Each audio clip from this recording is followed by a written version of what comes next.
based upon what our surfaces are. In other words, we couldn't do full circumferential scans all the way around because we would be changing surfaces. So we'd have to lay out a plan where, I would probably do an arc around here in our defined radii from the tree till this point, and then I would do a couple scans on here. That would be the way I would lay it out. You would probably do the same thing. I'd probably lay it to scans on the tarmac straight, but I'd make those up exactly the same way. But actually, this is really interesting because it reminds me that it's very tempting when you're pushing this around that you would follow the line of the path. The tree radar doesn't pick the path, so you would actually have to do a straight line. Yeah. So I would do a couple. If it was a straight path, I would take my measurement, say 50 centimetres in from the path. Because remember, you've got the width of the wheel, and so it's about 50 centimetres from the centre to the edge of the wheel. So just remember, it was supposed to be a straight line. What I learned to do was to place the tree radar machine, say I was scanning here, then I would set back, take my photograph, and then I'd use it in the report and I'd just draw a red line on the photograph, and then it gives people a visual representation of where you were scanning, and I do that for each scan line. Figure out where as close as I can get to the trunk. I would measure my radius at that point, and then I would back this off. I always keep my scan lines to a maximum of 40 feet, but I never really go more than what I would need to collect to satisfy the goal. And the reason that is because imagine the scenario of, we're taking our scan lines and we're plotting them on the same piece of real estate on an 8.5 by 11 like sheet of paper. So if we did a 200-foot scan line, we're condensing that down into this. And if we did a 4-foot scan line, we're expanding that into this. And you have this illusion of these longer scan lines having far more roots than they are when you think about it. Quickly in my notes, I'm just throwing together a quick idea of what I was dealing with in the field in terms of my line scan with. Already have my little nerdy graph kind of set up. Okay. So when we make these first scans, we're going to pay attention to what our distance is and say this was 40 feet.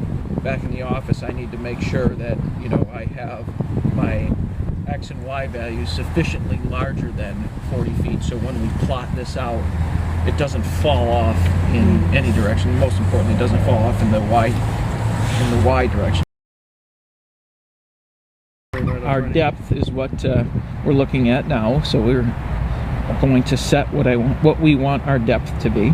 Okay. So what do you feel would be sufficient for a root depth? We were doing like 250 centimeters before on the last property, so let's go with that. Okay. Sounds about right. It's a little finicky, but close enough. Yeah. Okay. So now, excuse me, we have our depth set up. Our dielectric we already chose. If we wanted to manipulate that here, we could if we knew, again, a specific dielectric value. Okay. Okay. So now the next step we're doing is the true calibration component.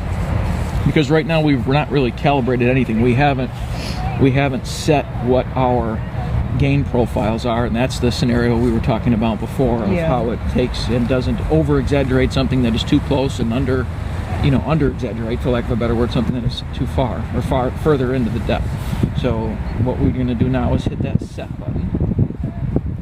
Now what that did is, if you notice that signal there, it averaged it out, for lack of a better word. Yeah. Okay. So now that's all set. What I would do next is do a trial run to see if I like that calibration, and what I mean by like is to see if there's sufficient contrast, or does it just look like a bland, homogeneous blob of gray yuckiness. So we all know that microscopes inspect, apparently. Now, here's the one caveat is we need to make sure that we are at that lowest setting, which Ian aptly caught yesterday. Okay, we don't worry about this time intervals. Okay, and then lastly is we're to this begin or resume situation. Begin new. That's right, we're going to begin new. Okay, so now we're good to go. Now I walked this back in a straight line, so we're going, started off with this wheel was pretty much like right along that wooden barrier in between asphalt and soil. So you're just going to slowly, take it away. Slowly scan, heading in that direction. Yeah, that's cool. So now what's neat is, used to be in the older setup, you'd have to actually back this up just a little bit, and then the distance and scan line would come across there. Okay. This, you don't. We know right now we just did a 12.5 meter scan. So in my little nerdy graph, I know that this to here was 12.5 meters long, right? So I'm going to write that. Distance was 12.5. File ID, we're about to get notes. Just write COT. These notes I use for marks. So I marked center of tree. Okay. You marked, as it were, center of tree. If there were other things, like there was a manhole, or I tripped and fell on a snail and screwed something up a little bit, I would mark that down. Yeah. When measuring the center of the tree, when do you measure it? When the wheel is in line with the sensor? Yeah. Okay. When, at the closest point, where really the center of the antenna, Right. the closest point to the tree Okay. is where the center of the antenna is. Okay, so now we marked, we went as far as we're going to go. Now the next step is we're going to hit done. I did document 12.5 meters. So done, confirm. Okay, now if we wanted to mess around in here, this is the screen that we could. If we wanted to zoom in and say, okay, well that, target there. Yeah. Now there's a glitch in this that I thought Tony had fixed, and apparently he has not.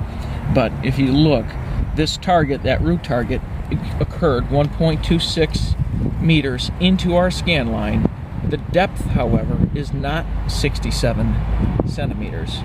This is basically, I can't remember it. It's something to do with, it's an English to metric conversion screw up is what it's doing. So for now, we just have to ignore that, and you would just have to follow this over and say, okay, at about 30 centimeters deep is where that subsurface feature was. Okay, so we could, again, manipulate that if we wanted to by zooming in and out. When we're done doing our infield messing around, you can hit save. Let's just zoom it around just for the sake of it. Okay. Now save.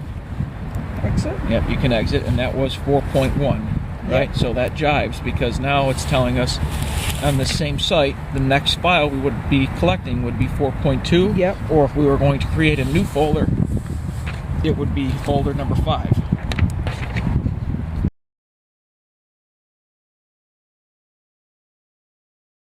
Inline scans mark the center of tree. Well, how do you do that in circles? You're always at tree center, so it's important that we always mark something in the field, and the something should always be something that is permanent.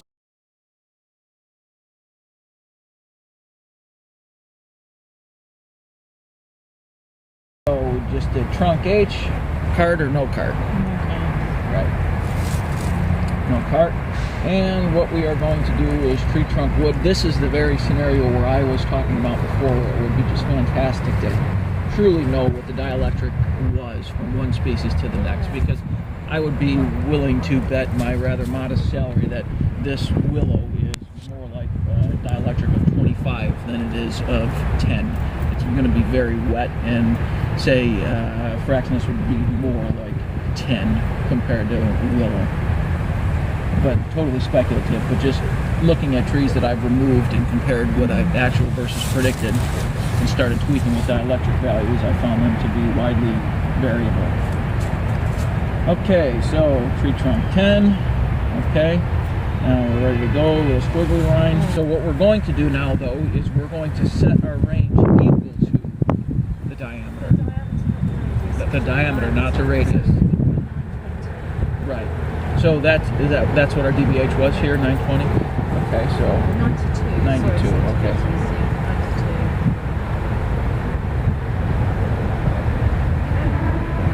Okay, that's enough. Okay, the electric is set at 10 already. Hold that to the trunk, and we're going to hit set. Now look right now what's going on. Let's think about this compared to soils after we set this.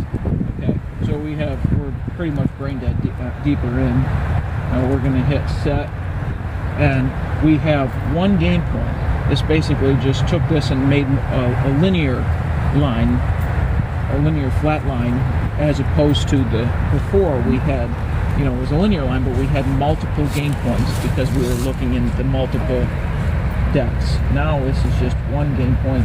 So you're ready to go.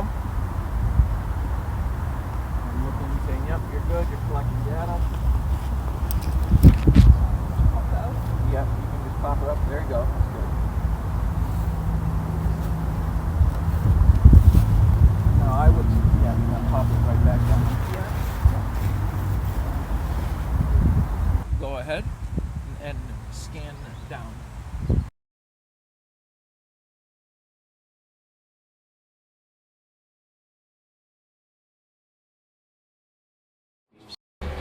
Auto detect. That's familiar to me. So we're going to browse. We're Yeah. going to go to our folder that we stuffed everything in. And that was Toppers Yeah. Cove. That was Roots. Select that folder. And we're going to import Yeah, that's stamps. familiar. Okay. So notice what it did is It's found once it will be Yes. detected. it's Yeah. opening our ease. Okay.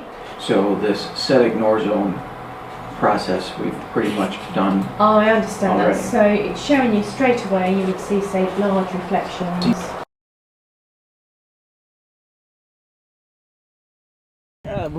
It's fooling us. Like, she wasn't doing the work. The machine is still The doing the work machine is without still her doing even the on. work without it. What kind of exercise is this?